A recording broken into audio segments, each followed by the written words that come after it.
গভীর নিম্নচাপের ফলে বিগত 3 দিন ধরে সারা রাজ্য জুড়ে চলছে টানা বৃষ্টিপাত। এর ফলে নদীগুলোতে জলের পরিমাণ অনেকটাই বেড়েছে।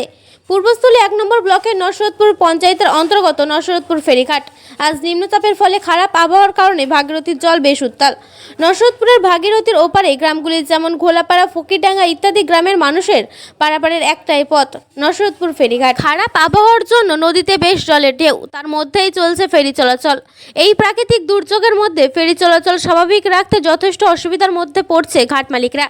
প্রাকৃতিক দুর্যোগের মধ্যে এই কাজে হাত লাগালেন নসরতপুর ফেরিঘাট মালিক হারাধন ঘোষ।